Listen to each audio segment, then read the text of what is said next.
like 2 years or something. It's 2 years. What? Yeah, Raccoon, 2 years Ohio. old. So there's plenty of them out there, today, but they carry a lot of meat, carry a lot of fat. We need the fat. So you pick that animal and you study that animal. You've got to study the animal. These are just tools, like a mechanic's tools box.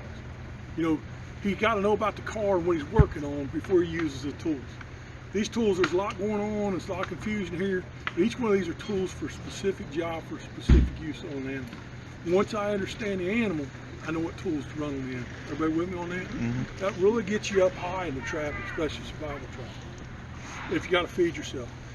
Like I said, nobody's going to carry 20 of these traps in their backpack. These are all steel, they're all heavy. This is what I carry mine. What's up, you? Everybody see that? Everybody knows what that is? That's a snare. Okay, you see how heavy it is and big it is? I use that for an example. Everybody can see it, right? But here's my philosophy. You see a lot of guys on TV taking piano wire and catching rabbits and eating rabbits. We've all heard about rabbits, but you can starve to death eating rabbits, correct? So my snares are a little bit bigger, and why are they this big? Because I'm going to be eating deer steaks when they rescues come after me. So I suggest put 3 of these in your pack, and I go after big game. Yes, they're a one-time use, but that's a lot of meat waiting on people to come get me. You follow me? So it's very hard to carry that 330 around going after beavers, but I can carry 3 of them in my pack pretty good. So this is, in the state of Ohio, we have to have a relaxing lock. That means when it pulls down tight, it'll loosen back up if they stop. Why the state of Ohio requires that? It's because I catch farm dogs. I can set this trap up as a kill trap. I can set this trap up just like a pair of handcuffs, just to restrain the animal. But if I got dogs in my area, and I have caught dogs, if domesticated dogs have been on leashes, you follow me? So they won't struggle. They'll just sit down. They'll be in there in the morning. I release them, they're unharmed. But if a coyote gets in this trap and he panics, he'll strangle himself out, or he'll still be alive. Depends how I want to set it. State of Ohio, I'm not required to make this into a kill trap. I'm not required. They don't like me to do it. I set them up anyways, kill traps on coyotes. I don't like coyotes. The coyotes got necessity, but they're way overrun. So, to give you an idea, everything in this tack, you guys talk about the survival world and bushcraft world. Everybody looks at this trap, right? Where do I get the resources? This is a real good point about snaring resources. Where do you get the KWAC, guys? Neighbor's barn. Home Depot. Neighbor's barns, downed aircraft. Neighbor's barn, downed aircraft, right? If you ever wonder where your cable comes from, every garage door in the U.S. has this cable on both sides of it. So if we ever go off grid, right there, you guys have just showed you where all the cable resources are at for this. Okay, this is regular flat washer, bent over, 2 holes drilled in it. These are nuts smashed in a vise. I build this to show everybody how easy these are to run. You guys don't need to get into high-dollar snares and everything else to make this work. I've caught more crap on the same setup since I was a kid. I used this in the state of Ohio when it was highly illegal to use it in the state of Ohio. Okay, so that's how cheap they were to build. This spring you see on this, everybody was wondering what that is. We call that the whammy in the snare. A whammy is just a place that I hang. If you notice, this snare is hanging on the whammy right now.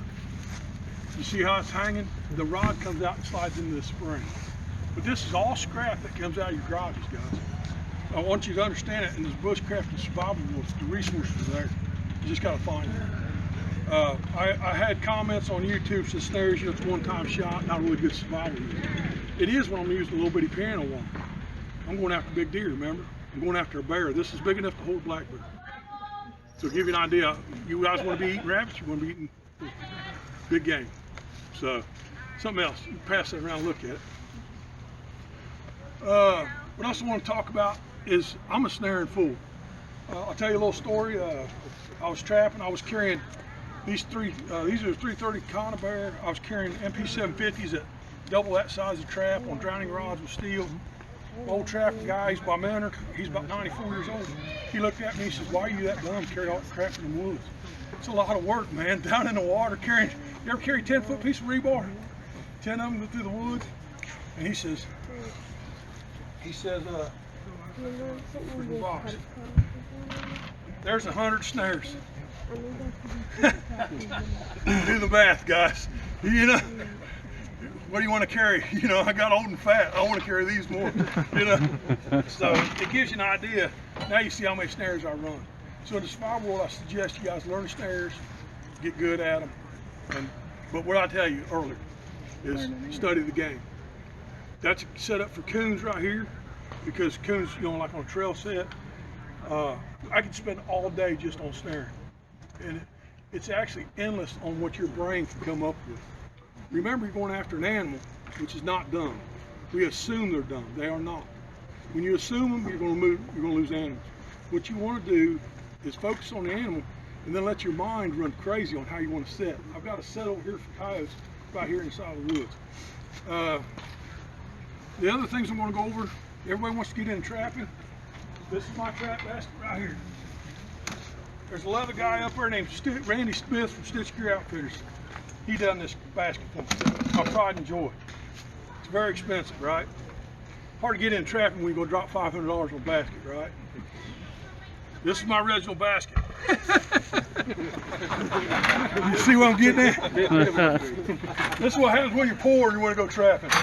It's like steampunk. Yeah. So, yeah, it looks funny. Everybody, I always tell everybody why the holes in the basket. Everybody got any clues why there's holes in the basket? Because they used to be a well for fish. Any ideas? Why has this got holes in it? This basket will leak water. Let water It'll out. leak water because if I fall in, I just put about 40 pounds on my back with steel. And I got to get out of the water. Water trapping is one of the dangerous things you can do. You follow me? Yeah. So that's why the holes in the bucket. Pretty simple. This mule tape. Believe it or not, I used to have the fan belt off my truck for shoulder straps. How cheap do you want to go, guys?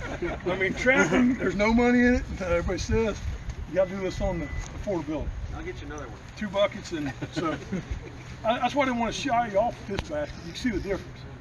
That's 40 years worth, and this is what I really used. But it's so you can get into trapping pretty easy. Trapping gets really confusing. Go, what traps do I want? You know, where do I start? What am I going to do? We're going to do dirt trap right here on the ground. Right here, if you can pick that up. This trap right here. This is for coyotes. You see that? It's got a drag on the end of it. We use that for a dirt set. That means we're going to dig a hole in the dirt, bury it. It's got scent involved, track that's involved, a lot of work. But there's times I have to use that set. Out in the middle, I live in Xenia, Ohio. It's all farm fields, it's flats. You know what I'm saying? Wide open stuff. So we got to do dirt sets like that. The other thing is, right here is that trap right there is a 155. See it sitting on the stand? That's called a body grip trap. This one right there, yeah. That trap, why do they call that a 155? Then there's another one, 110. This one here is a 330. Okay, this thing will break both your fingers and hands pretty quick. Why they call it a 330 is not the size of it, it's the pounds per square inch. It's 330 pounds per square inch. It will snap both your wrists right now. So I carry safeties with me. The safeties involved that hook this. It also has 2 safeties on the thing. But a body grip trap, you'll also hear me call this a conibear, because when they first come out, that's who the guy invented it. It was a conibear. His name was Conibear. So very efficient, but strictly a kill trap. Okay, it's only for dispatch. This thing will kill dogs, cats, and anything else that gets in it. So you got to know where to use them. You know, if you've got pets around, you can't use them. I use these in beaver. In the state of Ohio, these got to be totally submerged at all times into the river for beaver. What the beaver does is swim in there. If you've done your homework right, it kills him so fast right behind the head that he'll never roll or flip or kick. That's how fast this is kill trap. They bring it down to 155. That's 155 pounds per square inch. We also go all the way down to 110. It's 110. That's a single spur. That's what we use on muskrats, mink, stuff like that. This 155 I use for big coons.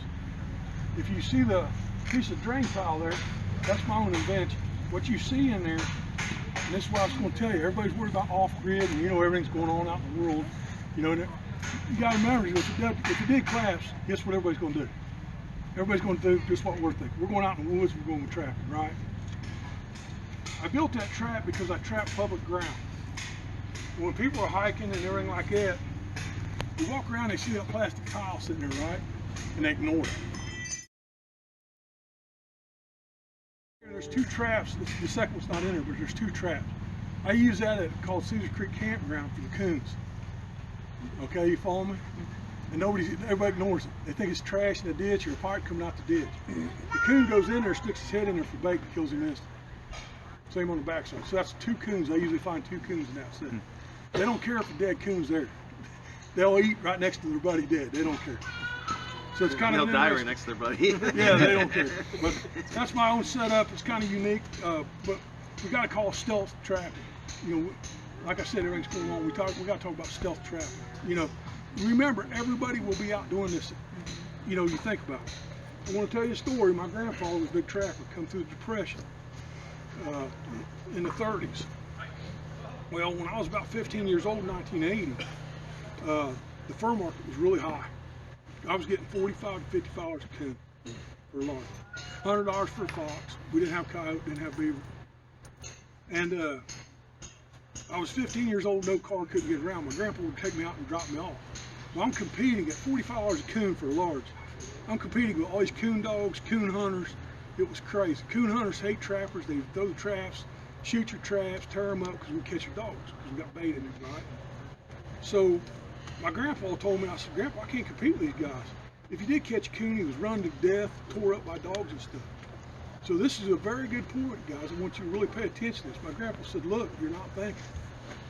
He says, everybody's out in the woods for $45 a coon. We went to the city of Dayton, looked for the abandoned houses. That was when Jimmy Carter was in. You find a hole in the roof, and you find a restaurant close by. I started popping out 30-pound coons, man. And I showed up at Lester's Ice and on my grandpa's truck, and all these trappers and everybody standing around. I'm pulling these coons, these huge coons. Where are they at? Where are they at? I said, man, down there at Caesars Creek, down south of that big car, man. They were polluted down there. But nobody knew I went back to the city, guys. You follow me? Think. Everybody's in the woods hunting. Where am I going to go if it collapses? I'm going after them cities. That's where the game is. They don't have the pressure. Good, valuable lesson right there. If everybody's running that way, run that way. Not the way at the trapper's house and which way it's home. Right? Yeah. Guess what? We all need the same things, right? Ain't no different. So if we think about that like that, and I understand the animal, I understand that he's got to live somewhere, he's got to go to the bathroom somewhere. Everything he does, I can use against him. Why is air a factor in that? Because some of these traps are drowning rigs, you know? They're drowning rigs. Oh. We'll drown the animal out. Sometimes if you're stealth, like a beaver stealthy, I can run rods I was telling you about. When the beaver comes up, he'll get his foot caught in that trap. Well, instinctively, he wants to dive to the bottom of the pond to get away. I can hold him underwater, he'll drown. Remember, beavers are not afraid of drowning.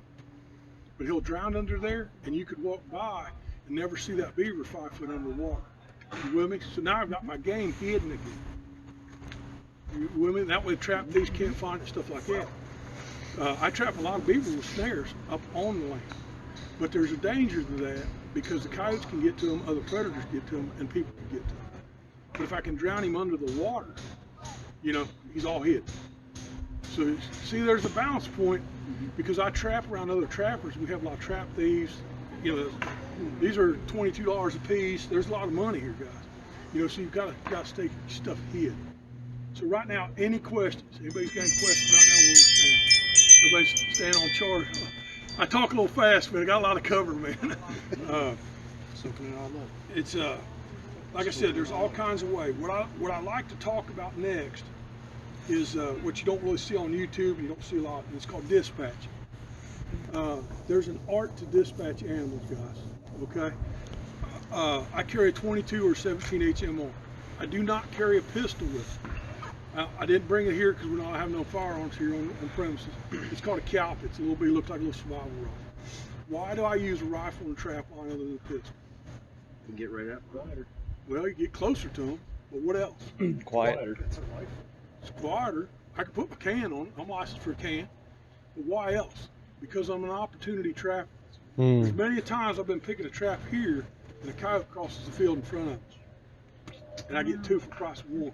So I carry a rifle with me. They're a little bit more cumbersome, but you understand my point. If I was carrying 22 little short pistol, I'd have trouble taking a coyote 50, 60, 80 yards out. So that's my point. The other thing what we talk about is dispatch. I do a Facebook Live every Thursday night. And I had my dad on there. My dad trapped in the 50s. It was a good class. It was a good, good thing. This right here and this right here. Okay, why this? Why not the 22 rifle? It won't damage the fur. Well, won't damage the fur, but 17 HMR, we call it pelt rifle, puts a little bit of hole in the forehead. You're right though, it's really nice because when you open the brain matter up with a firearm, you're susceptible to other, like feline, distemper and stuff like that. So always wear your rubber gloves. This doesn't open that up, right? But blunt force trauma will cause death faster than that 22 bullet. It really puts brain shock to them. Also, I like this because it's reloadable. Unlimited It's ammo. easy to charge. It's got a built-in silencer. You know, and it's legal in all states. And if I get in city limits, and I'm in city limits, I can't fire a firearm. So I'm underneath the bridge, boom, take them home. See how valuable this stick is? Have everybody seen on Facebook that mountain lion chasing that guy? Yeah. He tried to throw a rock and tried to attack him. Now she had cubs there. She was just trying to run him off. But the man was carrying this. That's all he needs on that. Believe it or not, he can kill that mountain lion with that stick right there. The velocity behind the stick is crazy. If you notice, that stick is bent. It grows out of a tree or the bank like that. You follow me? You want to cut that off? Yeah, I play with them. I build all kinds of them. But I'm telling you, it's nasty. Cheap way. Cedar Creek Flea Market, $3 on the bat, cut it off. You know, like I said, built-in silencer. I love that statement, man, because it's quiet. It's really simple, guys. You're not carrying any ammo. Remember, if we went off grid, wouldn't we need to be quiet? You're going to hear 22 going on, especially underneath the bridge. The other thing about firing guns around rocks and bridges, it can go through the coon head and come back and get you guys. You follow me? Even on hard clay pack, dirt, you don't know what's rocks underneath there. Bridge culverts, I trapped inside bridge culverts. You can't dispatch in there. You know what I'm saying? So you got to get the art of this. Now, why I talk about that, and it gets kind of graphic, some people didn't understand. I try to dispatch the animal as fast as humanly possible. Believe it or not, I don't know how many animals I've dispatched, and I still don't like it. I've never got the taste that I like it. It's especially with the coon sitting there in the trap, he's blinking his eyes at you going, why me, why me? It sucks. But you gotta kind of donk and just keep on going, you know what I'm saying? It's bad, but if you're hungry, it gets easier. But what you're trying to do, and what I like to do to dispatch, is I take a stick, a regular stick out of wood, and I put my coon gland on it. And I take that stick and I put it up to his nose. I lay this on my shoulder. He don't like me. The mean coons are easier to dispatch because they're wanting to eat you up. But as soon as he smells that stick, right? It goes to, it's another coon. So he focuses on that, pow, all over. When you hit him in the head, you want to roll him on his back, okay? Take that again, open him up and get him right in the throat. What's that going to do? It's going to crush his esophagus, yes, but it's going to hydraulic his brain with the blood. Instant death. He's not going to feel nothing. Then you guys watch the UFC fighting. You see them guys get knocked out. They jump back up. Man, did I win? They didn't know nothing. So you're knocking him out this way and dispatching the other way. Everybody with me on that? Mm-hmm. See how easy it is? Yes, it's graphic. Is it tough? It's still tough on you guys. I ain't gonna lie to you. You don't get hardened to it unless something's wrong with you, I guess. I mean, it's just me. But you know, everybody's like, how do you dispatch it? Well, you just kind of plunk and get it over with and go on, throw him in the truck. I've actually had this truck sitting right here. Shot one in the head with a 22 rifle in a hurry. I was doing big numbers. I was pushing over 100 coon that year. Shot him right in the head, grabbed him, threw him in his truck, reset, turned around, that coon standing up my truck. He is pissed. Now, I'm gonna shoot a 22 on my truck. What'd I do, man? I tried to play around until I got my dispatch tool and finished him off. It happens. He had a hole through his head and through his jaw, guys. It should have just let him up, but it happens. So I've had more problems with dispatch with firearms than I have with that. Ain't that crazy? And the coon can move and glance him, and then you can get into the pelt and everything else. I know it's a kind of touchy subject, but I think it's a touchy subject. All our ancestors did that without thought. They'd kill chickens and they'd go down there and slaughter their own hogs. You know, how many people here slaughter their own animals? Got 1, 2, 3. But look, it should be everybody, right? But you with me on that about dispatching? It's easy to pull a trigger on a deer, you know? but it's hard to bring that deer out of the pen and that you raised up. And I did 4-H hogs. You know what I'm talking about. It's just part of the necessity. Any questions yet? Come on, guys, hit me up. Keeps my brain dusted on. Anybody else? Hey, you'll put it on the table if you can. All right, we'll do. Yeah, I'll swing around. Did you find yours? What? No, it fell out of my pack Okay, buddy. somewhere. Scrape it off a little bit first before the event. All right. Anybody else? Anybody else? Anybody else? Everybody understands the rules? Go ahead, Phil. Okay. You got your scrape? Okay. All right, ferrule rod only starting technique. This is your only, well, this is the only tinder you're gonna get. If you find some tinder, if you're willing to scrape bark in there or whatever you want to do, that's fine. Any natural materials off the landscape are fine. Don't go run your pickup truck, your campsite, pulling the prime bird's nest over here, nothing like that. Ready? All right.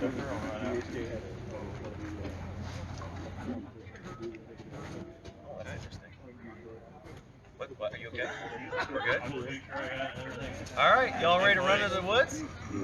On your marks, get set. Oh, wait. I forgot one thing.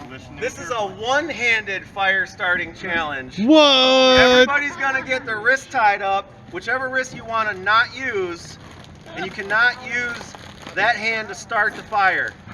You can use it if you want to pick up materials with two hands, that's fine, but you cannot use two hands to start the fire. So you need to figure out a one-handed ferrule rod technique. And we'll review all these in our fire class tomorrow for anybody who doesn't get it. Good. All right, Mike's in. Mike needs to. Mike's in. He's like one-handed, I'm in. All right, Mike's in. Find somebody with a red ribbon. Somebody only has one hand. Do they get like disqualified? It wouldn't be fair. Yeah, this Ferrule rod only. It has to be one-handed. non-use hand. You cannot start your fire with this hand. You collect, gather. Process. You can process. Yeah, just cannot start. So whichever wrist you don't want to use to start your fire. Hey, no problem. Said one hand and I get the big one and I haven't used this one in a while. Don't warming it technique. up. Look. I did it kind of loose. Nobody Scrape the funk off. Yeah. Go. Okay. Or stick your knife in the ground. We got about. It's not anything we want to do. Those of us that like our knives aren't trying to stab them in the ground. I was thinking, All right. turn your knife upside down. It's gonna be a real challenge now. There's a few different techniques. Yeah. Process where you can gather. Yeah, you can. I'm gonna watch. Problem with that? Yeah, I'm gonna watch. I just gotta put my hands flat on the floor. Drive your knife to the ground, drive your ferrule around the ground. I make no promises. Everybody have a ribbon? Everybody have tinder? Okay. You are not allowed to use that hand when you start your fire. Okay, I got you. Ready? Okay. Wait, are you going to get your thing? Yeah, I know. No, he already. Oh, that's quite all right. All right, does everybody have your twine? Your ferrule rod? Your wrist that you're not using is tied, and you have your striker of choice. Everybody clear on rules? Go!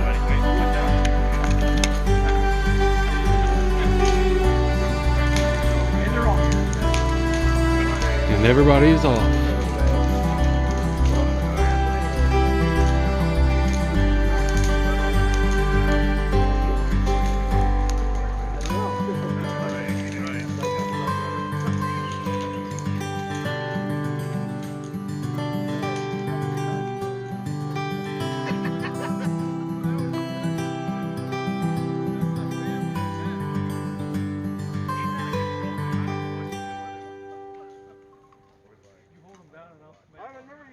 That guy right there.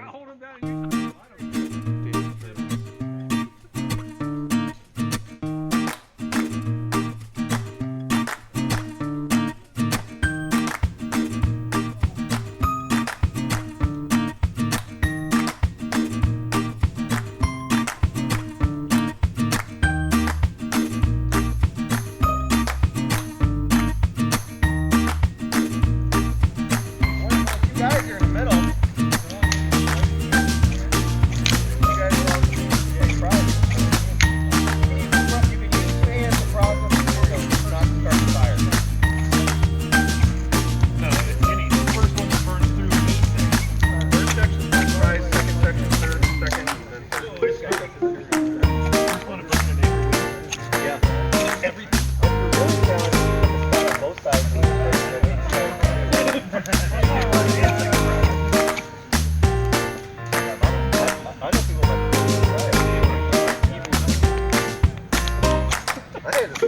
go. Oh, that's neat.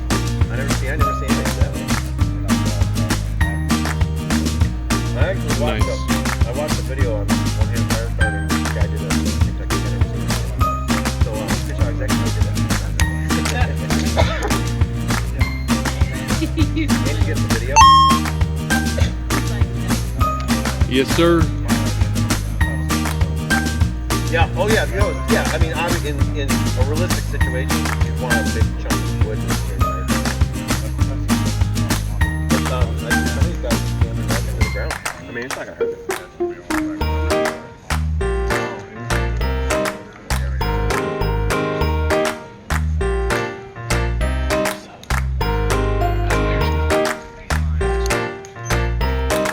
I like it.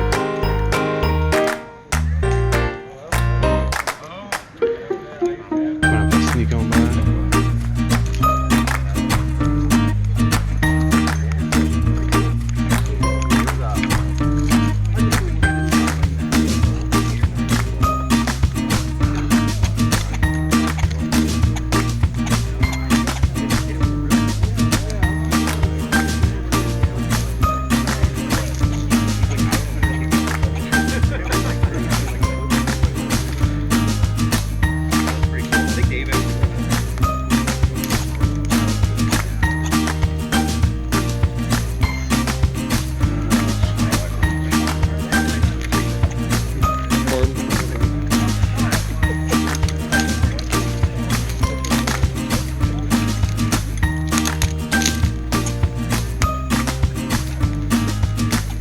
You're proud of that drink, Dean?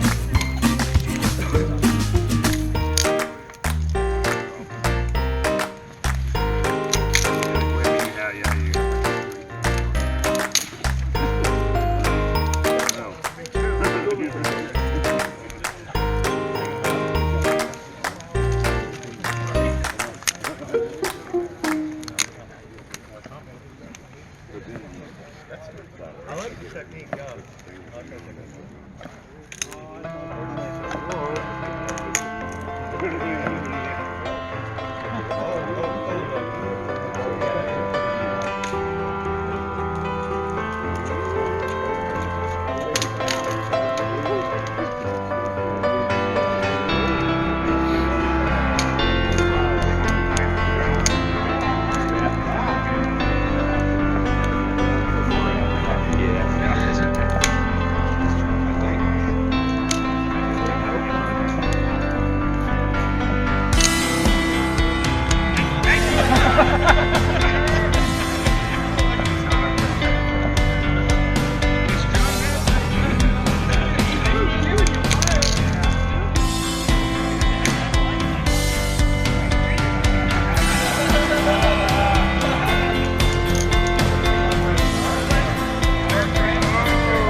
Fancy footwork.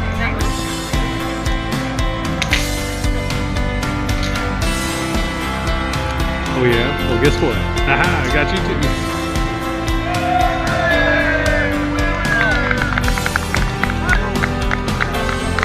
Hey, this section could still have a second champion runner-up. There's still a couple more sections. You guys already worked this hard.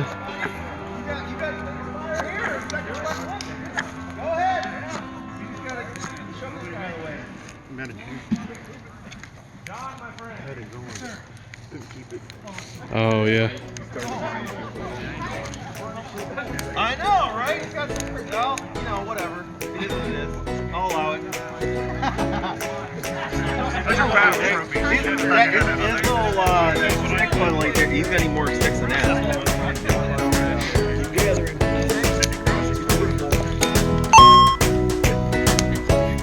Look at this guy trying to pile up all the extra. What are you talking about? It's off the landscape. Wow, I don't know all that. Here's what it is. I'm gonna cut it. Here's what, no, just go. Need more wood. Fucking just go.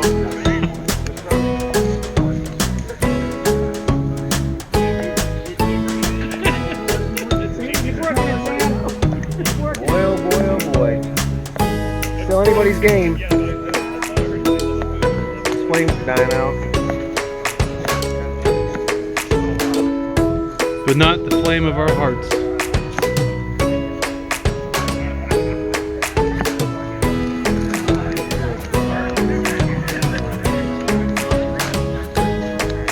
Oh yeah. I watched her throw on. She had like a handful of it and threw it on, and it like went whoosh. And she like immediately ran and got 2 big handfuls. Oh, thanks.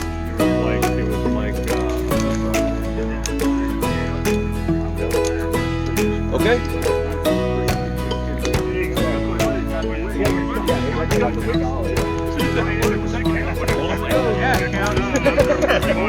I didn't think so, but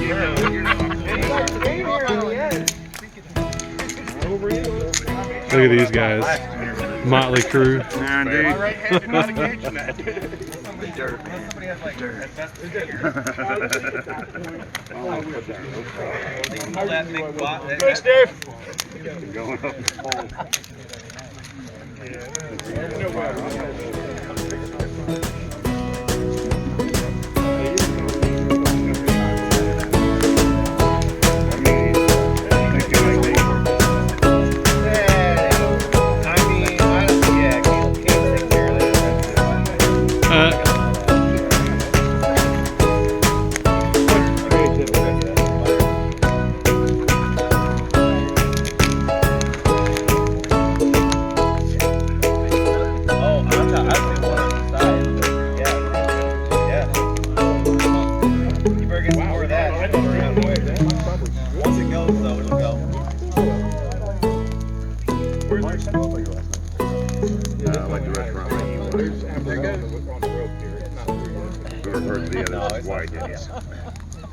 Better get some more. Fair enough.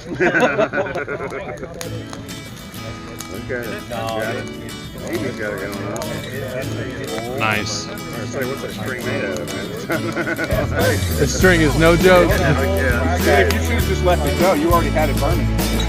Like firefighters need to figure out what it's made out of and make their suits out of it. It's like us is that thing. 90-minute wall string.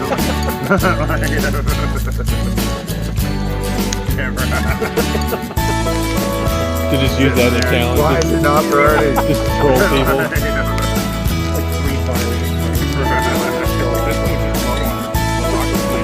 Then give everybody a prize.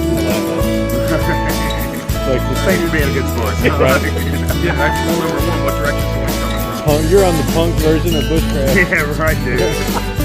Hey, that'd be some good YouTube videos. You know what I'm saying? We get some views on that. Just silly stuff like, oh man, that's a great idea.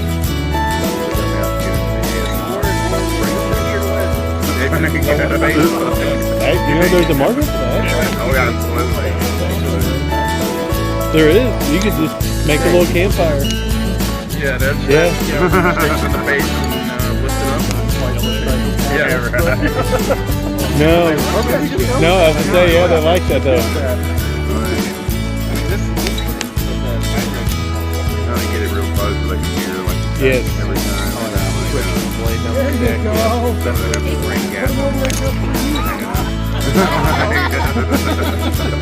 Be like, and now for my second act, nails on a chalkboard. My face, so I didn't have moisture. Joke's on you. Fire leg. Now we're in a clean guitar string. cleaning guitar strings.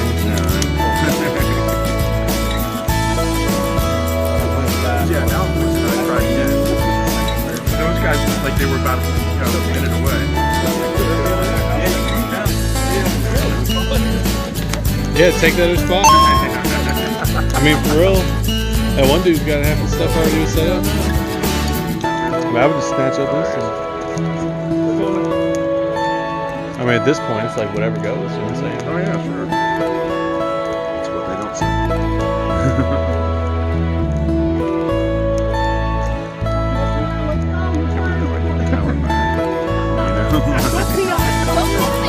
I was wondering, like, who all was gonna do what kind of attempts of strategies. I was like, nobody's got like setting the sustainable grab. Yeah. Gonna get it eventually. I was like, it's like you gotta feed that thing. Right. Like these strings don't burn. Yeah, You since know that woodcutter gets bad, we're gonna cook his rabbit. Right. You ever watch Westworld? Dude. Oh, that's crazy shit. No, that's like that scene left such an impression. There's so many parts of that just No, it's surprising like, so much. you know, he was the only one that was, like programmed to use the axe, and they're all just sitting around looking at the meat, just waiting for him to get back. Yeah. You know, like the stack of firewood and an axe. Dude, but we're all on our loops, you know? Oh yeah, absolutely, absolutely. No, that was very cool. Very cool. Looking forward to the next one. The pine needles only go so far too, unfortunately. They're very dramatic though. Oh yeah. They got stick competition. Commentary. Yeah. I don't know, Bill. Yeah, Do you think the pine needle move is going to be like 17 Indians showed up? Madden in there. Most fires are made with wood and tender.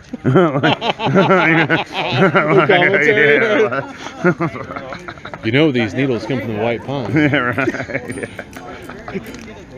They're often used in tea. Oh, thanks, Bill. I didn't know that. I damn well knew you didn't know that. That's why I said it. Oh man, I'm so glad I came. Really looking forward to it. Man, especially after this year. This year's been wild. Hey, what else did I do?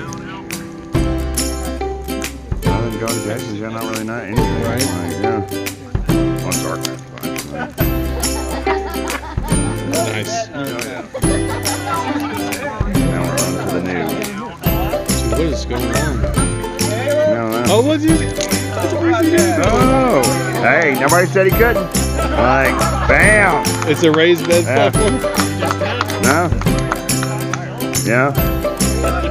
It was a floating pyre. It floated on my No. arms. I mean, that is not against the rules. Like, and in other news, we're gonna burn the whole place down. yeah, right. I hate this stick. Whoa. Behold the wind. Dang. Hey, do stuff. Like, come on, man, this is gonna be a great video. What are you doing? Yeah, right. You're ruining everything.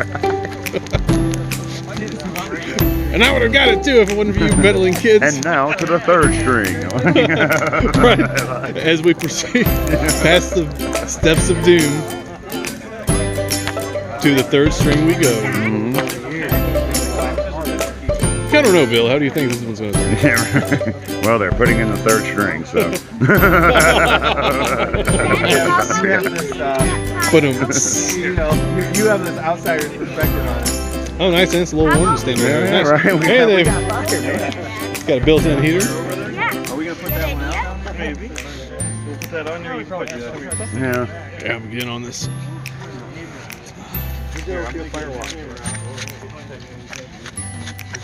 Undefeated more pine needles. Oh, I've never seen anybody do that before. That's cool. That's a great idea. He's just scraping the, yeah. Look how all that fluffy stuff on his kneecap there. Oh, go for it, man. Do you have a cherry on your knee down there? Or something? What is that? Which one? No, that was genius. I love it. Pretty sure that wouldn't have flown as fast. They would have. We think outside the box around here. Been like, no. I still won't. Because I start thinking about the way. Daddy. Yeah, I thought you just got lifted off the ground. Daddy. Somebody else thought you were gonna try it. Oh man. It's spinning.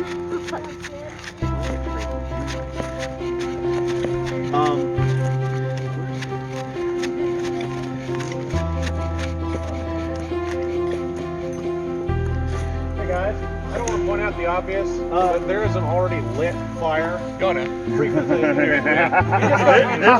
This one comes with handles. That one's got handles. Don't put it out yet. Just got to use one hand. One hand. One hand. One hand. One hand. He picked it up. Got to turn it on.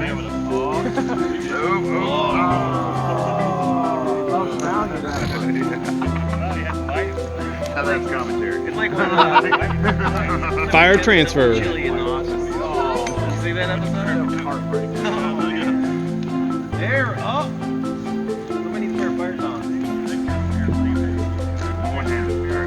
One-handed fire. Those on fire? Heads up. Coming in hot. That's you. All right. Don't burn up your ferro rod. Okay, we'll make it on one. You can do it.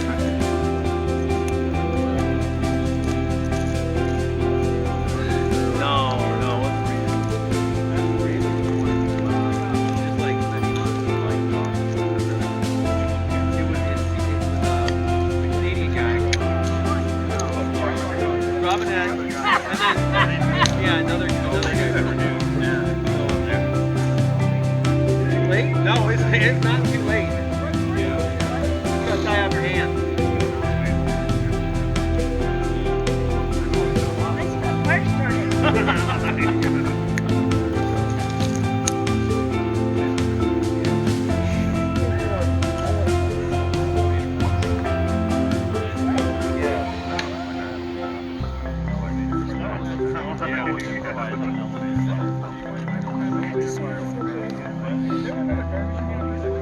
There's a couple up there. Okay, now start the fire. Can you rinse it? Sure. I don't just need it back. Don't soak it. Just rinse it out. No. Alright. Thanks a lot, Andy. I don't understand.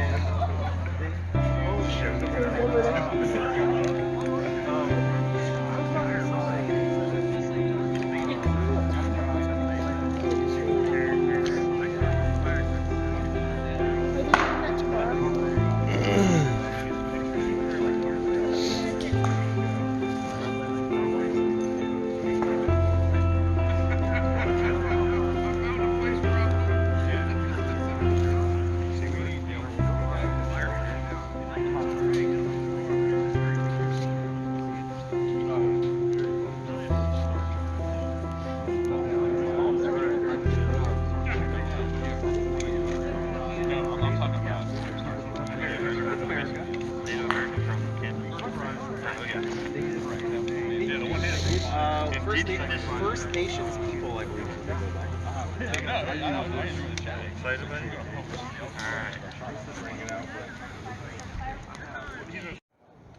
Sank that thing like Thor's hammer, cracked the eye right out. Yeah. Never had that happen before. So there's the first time for everything. One of those just gonna hang your head for a minute. Yep, like, well, I guess we're starting again. How long do you usually take to make it? Like it, roughly. I mean, 6 hours in. if I wasn't starting with a giant block of wood, somebody gave me some shoddy dimensions over the internet. Name names. Well, we've already deciphered that he doesn't know math.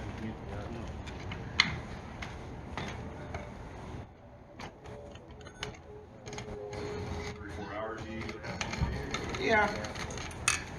I usually like to try and do them like processes.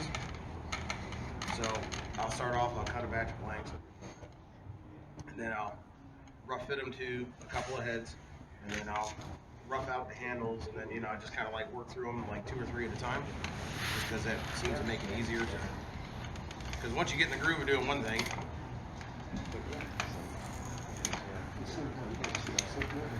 what's that? Sometimes it's hard to switch something up. Yeah, it's hard to switch gears.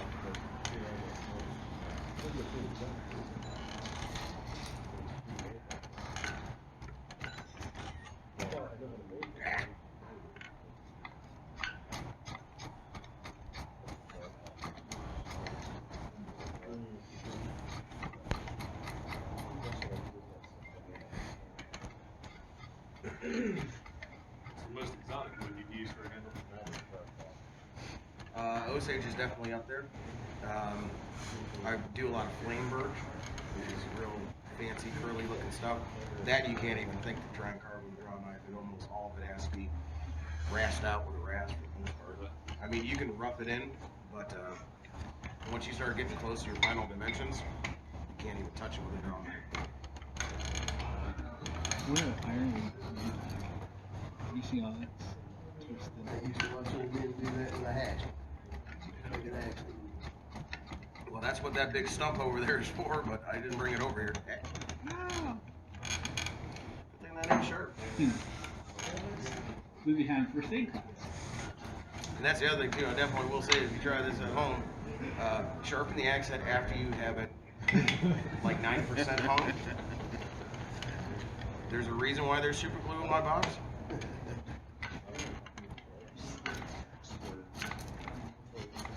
Is that to fix the little one that split? I miss you.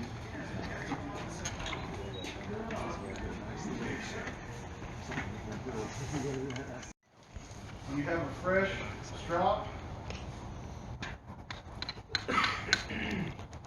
just rub it on there and fill that full of compound. I've had this one, I've been using this one for about 3 years. I've been using this one for about 10 years. It's full. When you have one that seems like it's not performing very well, you can take the spine of your knife, drag it backwards, pull some of that compound to the surface, wipe it off, spread it out, you're good to go. This is a hand strop, so I use this one like this. You guys know when you sharpen your knife? When you damage it, nick something. Preferably before then, but yes, Oh. definitely after that. So if you sharpen your knife before it gets dull, because if you sharpen your knife, you hone your knife every day after use with a strop of some sort, you don't ever hardly have to use a stone, because stones remove a lot of material quickly. A strop does not. And there's all kinds of different types of strops. That's a wooden back strop. Here's a strop that's literally just a piece of leather that you can tie off. So you can tie it off to a branch, table leg, whatever. Hold tension on it, and you can strop an old barber style. One thing with the strop you always have to remember, do not draw a strop. If you draw a strop, you Yep. get nicks in your strops. I drew on a strop. Alright, so that kind of covers a knife. Like I said, we can do some hands-on stuff. Guys, I'm just going to go through it quickly. So, another tool that we use are axes. This axe was thrown and stacked on top of another axe yesterday. And this has a great big chip down here in this corner. Alright? So we're going to take care of that. Not everybody has a jaw horse, but if you have a vise, put you a piece of leather in there to protect your handle, and you're good to go. This has got rubber jaws.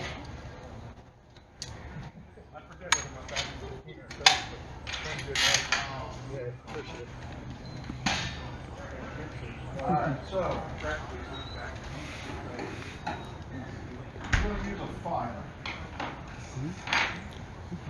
This is a pretty fine file.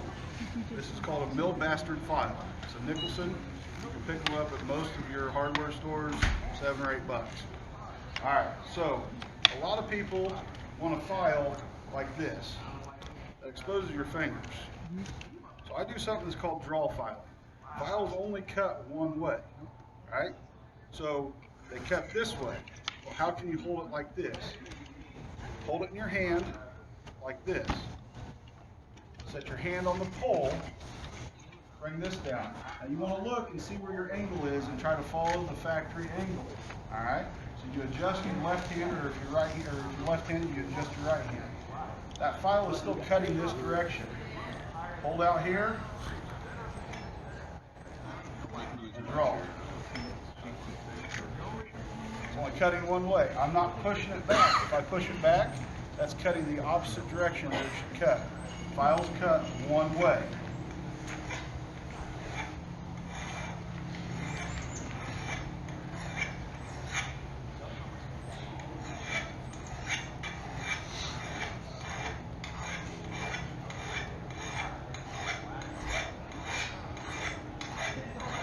Alright, so that's got a really good chip in it. And it was rolled out, but now I've flattened the roll so it follows the profile this way, but if you look across the cutting edge, it dips down pretty bad. You can fade that in slowly. For that small of a chip, you can still do your draw method. If you have a large chip, you're going to have to flatten that entire surface. Get it all even. And I don't have one that's chipped out great big, so Almost. another good point. When stuff falls, move your hands. Yep. Don't do it on cement because then you're going to be sharpening it even more. But when stuff falls, don't reach, guys. Now we do it. So after you're done filing this and you've got it where you want it, you got the nicks out of it, I prefer a sharpening puck. And I oil my sharpening pucks. This is a dual grit. It's got a fine grit and a coarse grit, just like the stone. You can soak these in water, but there again, water freezes. 3-in-1 oil, a few drops, rub it in. If you don't have a vise in the woods with you, it's very simple to sharpen an axe without a vise. I'm right-handed, so this is my left hand, and even if this was a long axe, it still works the same way. Alright? Since I told him I'd sharpen this one, I'll sharpen this one. Alright, so coarse side first, bring it and look down. What I'm doing is I'm following the edge that's there. So my first pass, keep your fingers back from the edge. Don't hold your fingers out past the edge of the puck. So my first pass, I'm following that edge. As I come back, I'm rotating this puck to keep that convex shape. On an axe, so I don't have a board. So an axe point is essentially like this. Not that drastic, but that gives you meat behind your cutting edge because you're chopping into something hard. So that gives you meat to keep that edge there. If not, if it's too thin, if it was sharpened like a knife, not all knives, but if it was sharpened like a knife where it tapers even more, you're chopping into wood, you have a bigger chance of chipping it out. So your second pass, after you go down the first time, you're rolling back just a little bit. Coming up, and then you're tilting forward. But what you're going to do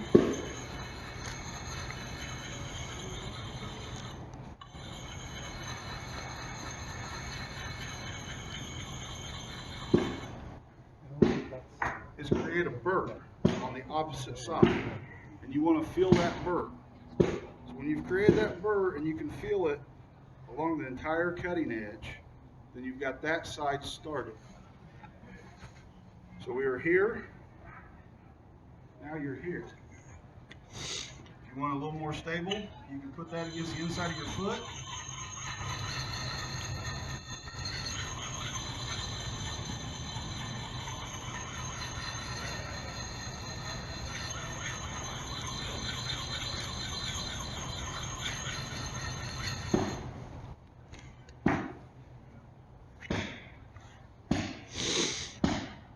Now I've rolled the burr to this edge.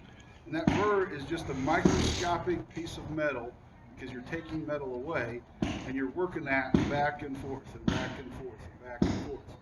You can also use your black magic marker on here. I didn't do it, but you can use your black magic marker on any edge. So you're going to go back and forth with that coarse side, and there'll be a change in tone. It'll sound smooth. When it's smooth, it's essentially cut as much as you want to cut. Then you'll turn it over and do the same thing with your fine side. And you'll hear a change in the sound. If you guys want some help, we can get that change so you can hear it. Then after you're done with your stone, you go right back to the strop. You can lay one on the table. There again, I prefer a narrower strop. And you can get that thing so shiny, you can see your face in it and shave. Whatever, for us that don't shave. Jamie, did you shave this morning?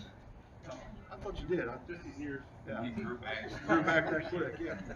So, stone, then strop.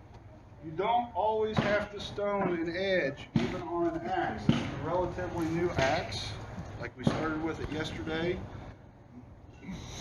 There's a little bit of a chip down here in the corner, but if you don't have any chips, if you're not throwing them, they're not dropping in rocks, you can still not use a stone. I'll lay this up here, 10, 15 passes. You guys look between the chip and the chip and see the difference in that edge from just a few passes. So you don't always have to use a stone. I cannot stress that enough. When I go out and I'm looking for vintage axes or draw knives or knives in general, you see a pocket knife, you open it up, right? And that thing is curved in like this. It's because somebody put it on a stone too much. They just stoned and stoned and stoned that thing, and they only worked the center of it. So the center of it's gone. Or they work so much of it that all that's left is about a 1/4 inch above the spine. You do not have to stone your stuff every time you sharpen it. Stoning is more of a whoops fixing.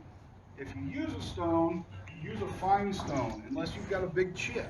If you've got a big chip, that's when you use a coarser stone. It had leather on it. So, draw knife is another tool that we all use. You can use a stone on a draw knife. Draw knives have a bit of a different angle. Not all of them, but a lot of them have just a flat grind. It's a wedge grind. I don't know my terminology, guys. But you would do essentially the same thing. I'm not going to sharpen this with a stone. But you would lay the stone on there, look down it, find your angle, and circle. This one you won't rock that stone any. You keep it flat. Then on the back side, because you're still creating a burr, you've got to lay it flat.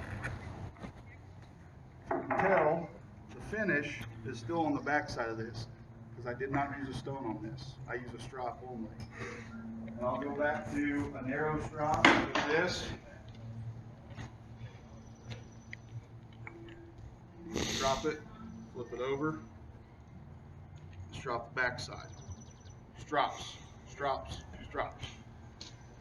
If you have a bench top strop, get chucked into a vise.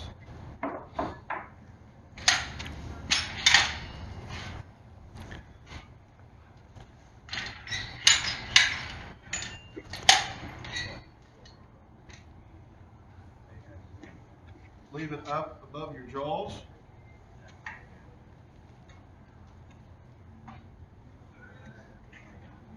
You can strop it flat. Sorry, it's a little bit difficult on this one, it's very wide. And you can get your angling strop, not on this vise. But if you had a regular narrower draw vise, you can lay it in there. You can do the same thing with your axe.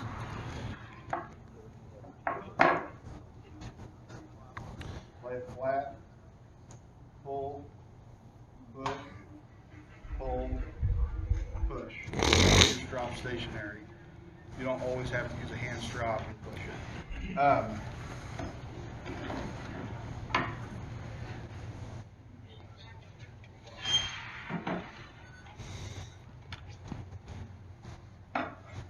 Other tools we use.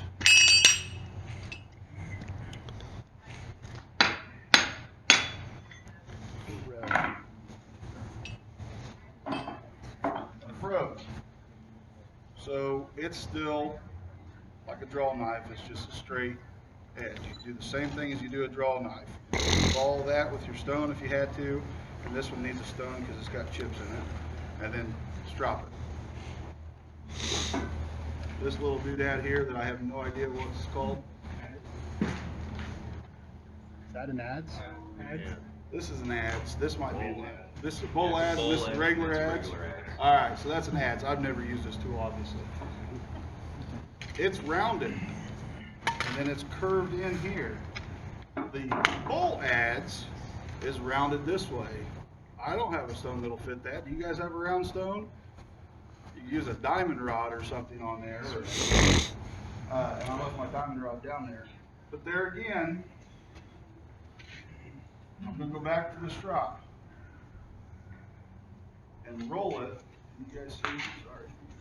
Roll that thing as you're drawing across. Start at the corner and roll. This is where your black magic marker really comes in handy because it's really hard to follow that shape. The inside, and I think I left it at home, I have a dowel rod. Because in leatherworking I use a lot of rounded chisels and things. I have a dowel rod. It's a 1/2 inch, 3/4 inch in diameter dowel rod. I glue leather around it. Fill it full of stropping compound. You can get inside that bolt. Okay? If you have something that's a smaller radius, you might use a 1/4 inch or whatever size fits in there good. And you might have 5 or 6 of them for different tools. So a round strop does the same thing as a flat strop for a round tool. Very cool. Any questions?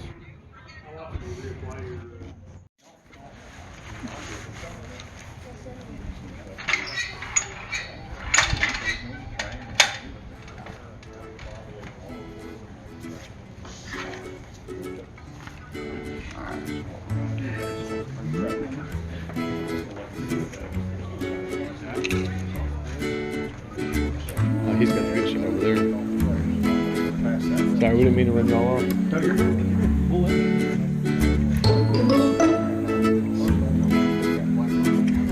I should go over here.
that point.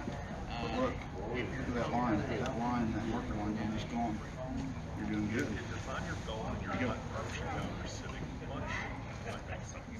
For when you get a little bit smaller and you're starting to do pressure flaking, which you use something like this.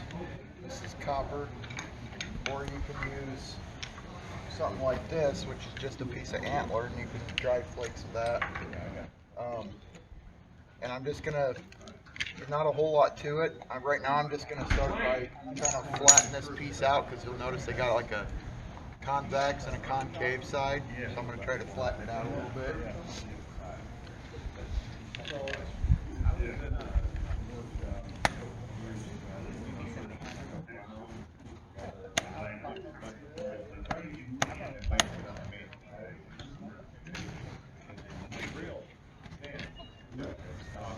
So what's the trick to your material removal techniques that you're using now? Right now I'm driving off this side, because if you look at it, you want to try to get the edge in the center, and right now it's all facing down. Okay. So I'm going to try to bring that edge up. So you're just knocking off the very outside perimeter? Just trying to, when you knock it off this way, it brings it up this way, so it's all facing down, so I want to bring that edge up. Okay.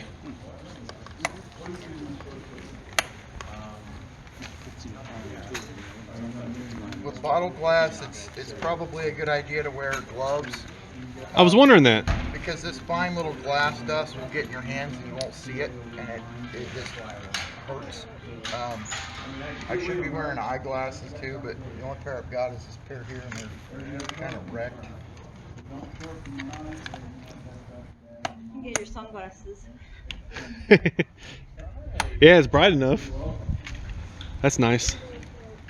So right now I'm just working on bringing this edge. You can see on this piece where it's coming, it's aiming down. I'm working on getting that more toward the center. Do you prefer antler or copper or brass, or what kind of? For glass like this, I generally prefer copper, but I don't have any with me. Okay. The copper boppers, it's basically a copper end cap for a pipe. You put that on a ball peen hammer and just start hammering on it, and you dome it out. Fill that full of lead and put it on this is, I think, Delron. You can put it on something like that, and Gotcha. It's a good bopper. But generally, you just want something kind of rounded. Did Jason have one in his kit? I got Caleb's stuff, and I got Jamie's stuff. I think but Jason might have had one. in between, you're doing a braider. You can see all the dust coming off this. Oh yeah. You don't want to go up. You don't want to scrub both ways, because you fling it up toward your face. You just fling it down. That's a good pro tip.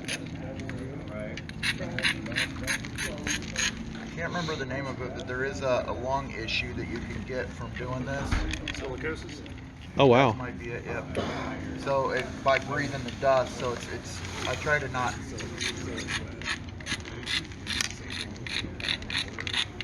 Yeah, I'm surprised how much comes off actually. Now what are you using for as an abrader? What's that? This is just like a pumice stone. Okay. But a lot of guys will just use, this is like broken Oh. slabs of a grinding wheel. Yeah. Or you can use, this is a hammer stone, but you can get stones that are kind of abrasive, and you can use those. It depends, like you can go full copper for a modern kit, or you can go full antler, you know, where you got like a bopper and like a tine and just a rough stone, and that could be your kit. It's more complicated, I think, with that. It just depends on what material you're working. But you're basically, what I'm trying to do is I'm trying to remove the sharp edge, because as you either pressure flake or percussion, if you have a nice dull edge, it's less likely to crush. It'll Okay. more likely to travel across. Let's see if I can find a piece that. You can see this is a piece that Caleb had been working on, and you can see where the Oh, wow. frosted part is versus where these flakes were traveling. You will get things like step fractures and whatnot in here, where it just kind of steps up before it didn't go all the way in. But that's due to the concave, being concave. So I'm gonna go ahead and start pressure flaking a little bit. Pick which pressure flaker we're gonna use. Have one. Rolled into the bucket.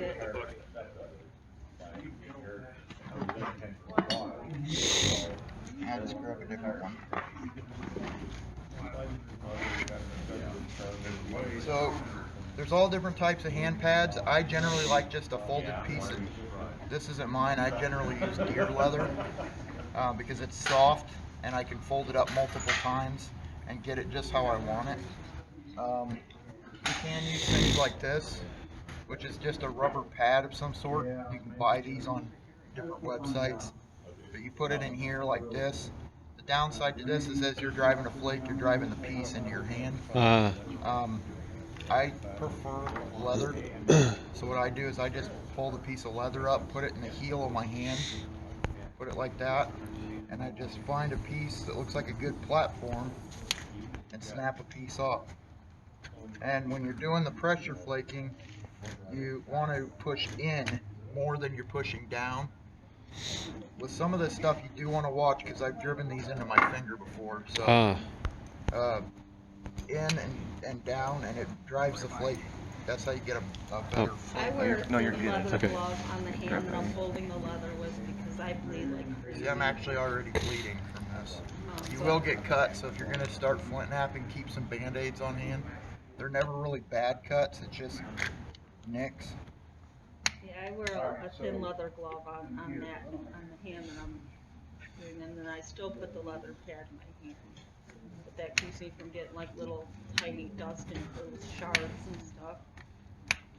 Some of that stuff, it's like you don't even see where the cut is, but you can feel that you've got rock or glass under the skin. And I'm just looking He's right got now. Kinda asbestos hands. I'm just looking right now where my edge is here. And you never want to, if the edge is facing down, you don't want to bring it like this and push toward where it's, you got a downward edge. You want to push down on it. You don't want to push this way because it'll just crack off.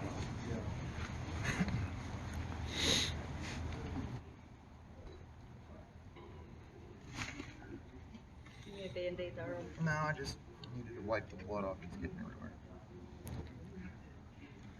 So I'm just finding a platform, pushing in and down.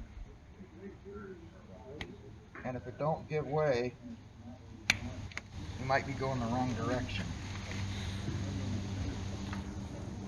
Yeah, it's almost the opposite of what you would think it would be, which is kind of strange. So I'm pulling, this isn't a great flake, but it's not a bad flake. See if I can hold it up where everybody can see it. So I'm pulling little thin shards off here that are like little razor blades. Wow. So I missed what was the goal that you're going for? We're going to make an arrowhead out of this piece of glass. And these are bottoms of like a glass bottle. Did you tell them the easy way to get those off the bottle? Yeah, if you want to get a glass bottle off, not all bottles make good glass for knapping, but usually you want like a round bottle. Sometimes you can get them big square bottles or rectangle bottles, but you don't want a severe indent in them because they're hard to get out that way. But you could put a nail or a screw in, put your thumb over the top and shake it. That's one way, but you can bust through them that way. The best way I found is if you have a bucket full of water, fill the bottle full of water, hold the neck, and take a rubber mallet and smack the top. Pops the bottom off. So like what we used to do, our buddies at the bar, take your bottle and smack their bottle, and beer all comes shooting out. How do you get the bottom off in one piece? It's like there's a couple You can just take and break the bottle until you get the bottom, but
I was telling him, good job.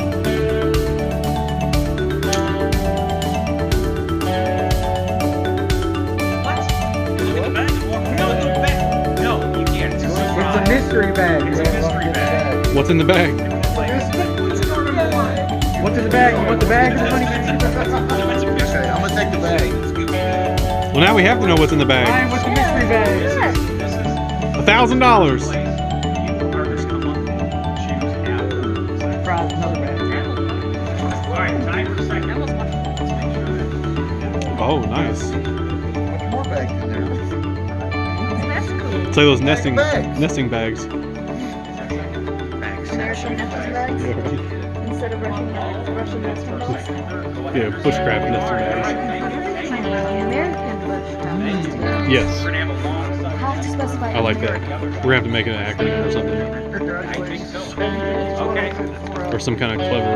Yeah, go ahead. Anything you want. It doesn't roll off the tongue. That's very Rigged. Okay.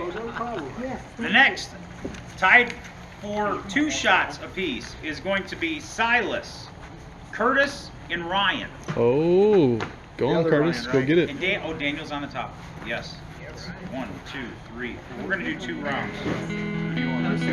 Let's see. Daniel H, Silas, up to the table. Then it's gonna be Curtis and Ryan. Don't let the cheer team down. Yeah, that's a battle cry.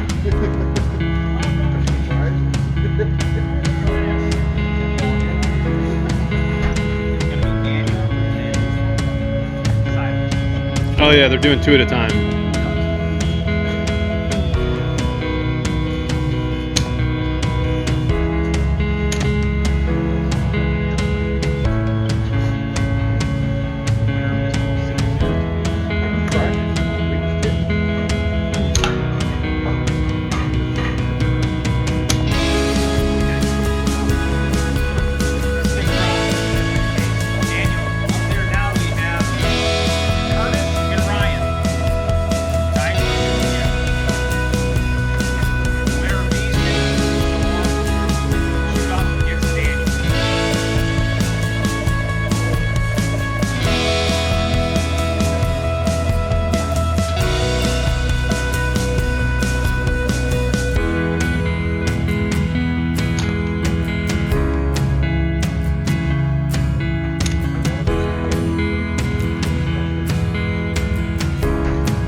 Say, I thought I heard something.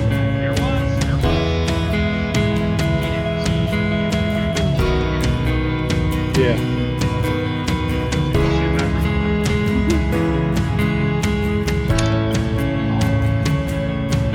All right. Where'd he go? Curtis and Daniel.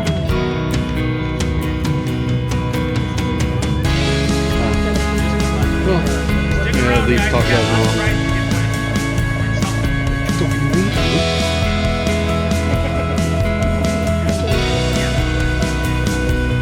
Take it.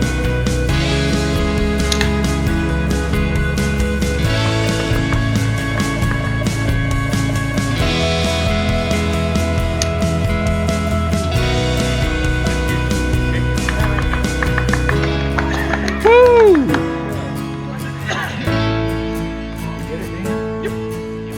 Well done, sir. All right. Go ahead. That's how we're doing it, right? He gets to pick after you.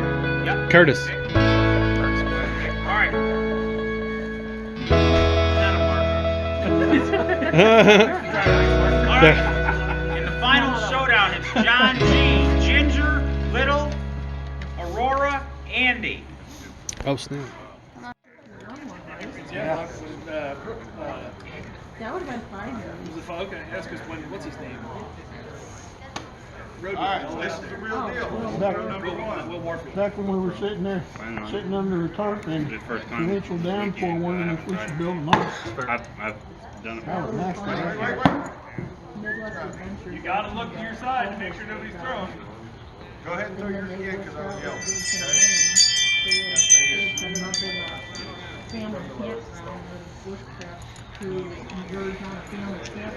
camo. Can't right like from here to the building. It's like, the other campers were scared of us at first, and you're pulling out a bunch of guns and stuff. But then they thought we were cool. Right there.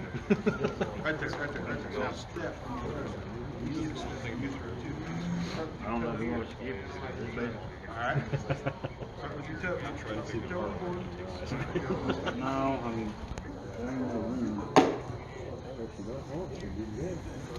see my puppy? Yeah. Ready to track. Was that their first official throw? Second. Yeah, sorry. Do you have to stick it? Pass the stick in the board. Sticks anywhere you get a point. Thank you. That was his. I was literally standing to get that from the stand, get that file. I need 2 blankets. JC had another one from another show. So,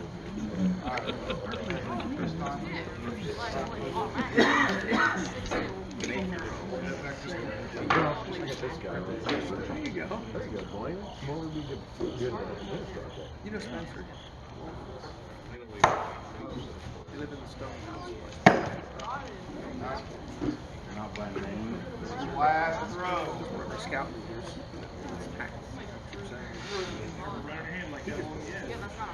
He gets quite good. I actually got this little worried about making it. I sent him a picture. Oh! Won first place on his slingshot. So close. Last throw. No, it could be my name. I mean, I do it well. This is what you're playing for. Top prize. Excellent job. One of a kind. Custom hung. Thank you.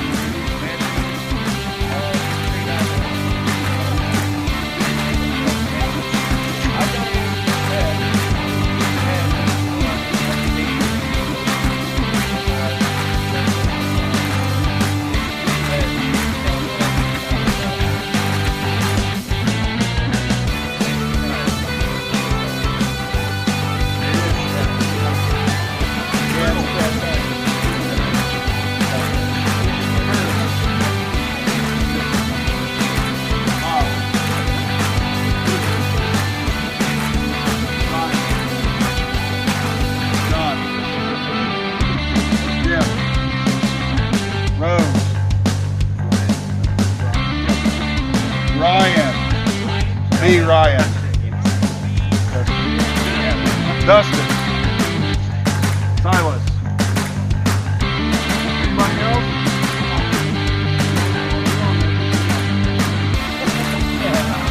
Well, if you're on there, put me on there. No practice. Show me what you got.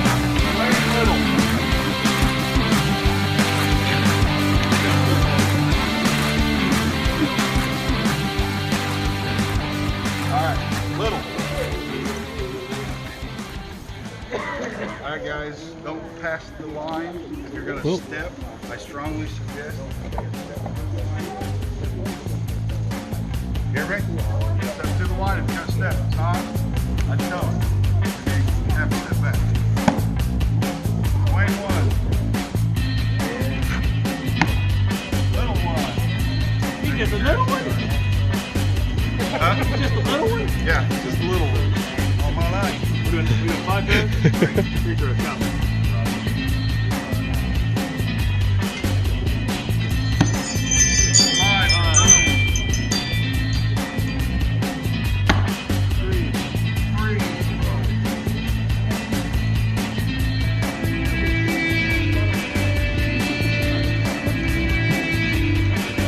Like, I've changed my mind about participating.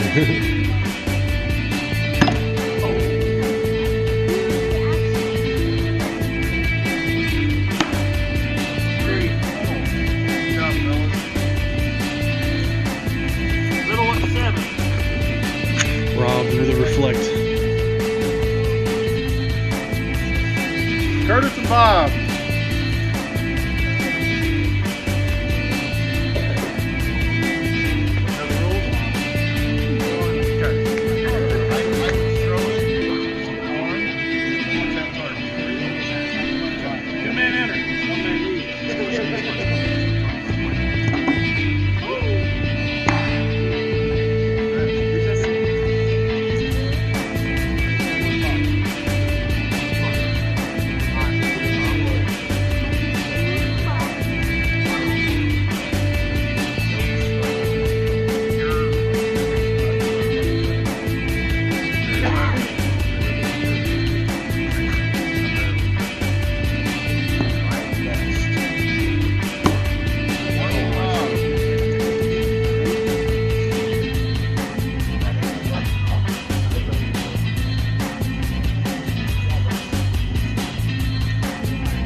Dang. That looked like it was it. Yeah. Too. Right. I've got 2 more catches, right? 3.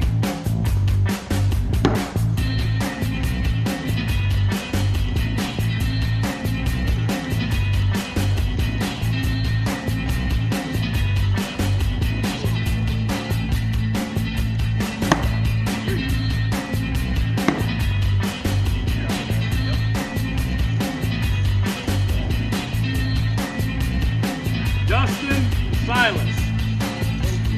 Nice work.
Oh, he's taking the coat off, everybody. Watch out. It's getting serious now. Do it with your left hand, right? Yeah. All right. That's the rules. Manny, don't hit me, good lord. Ah!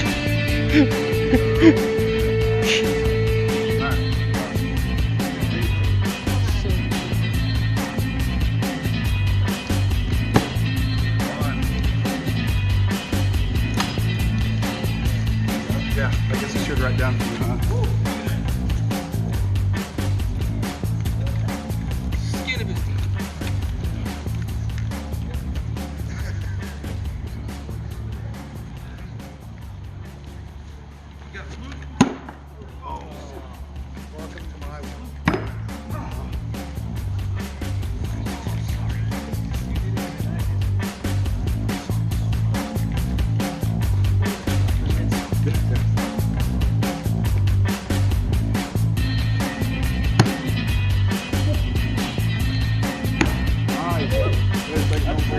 Yeah, it's a 3.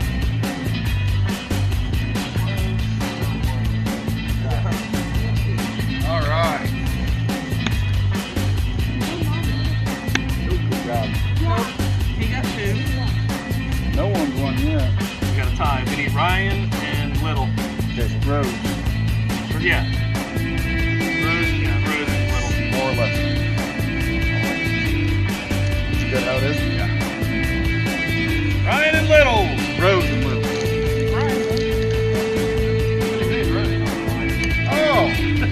Well, you gotta tell me this. Sorry. Alright. So, tiebreaker. We both had 7 hits. 7 points. We have an automatic. We don't have an automatic third. Win with the tie for 30. Alright, so you guys are shooting for first and second. Alright.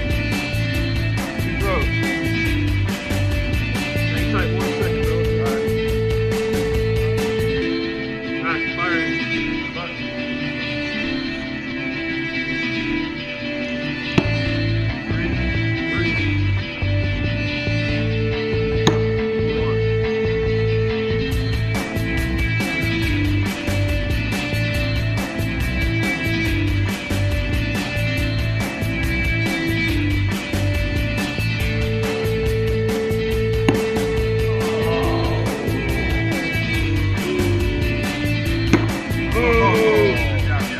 Ryan Rose for the win. Very Nice. good. That's the win. Winner, winner, chicken dinner. So we need Lucas and Dwayne. Little gets second pick, right? Little gets second pick, so we need Lucas and Dwayne. Where's Dwayne? There he is. He gets second spot.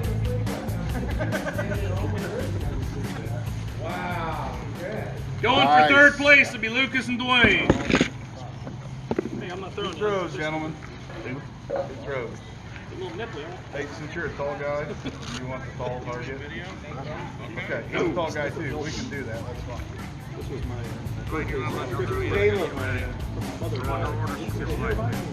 Yes. Yeah. One for Lucas.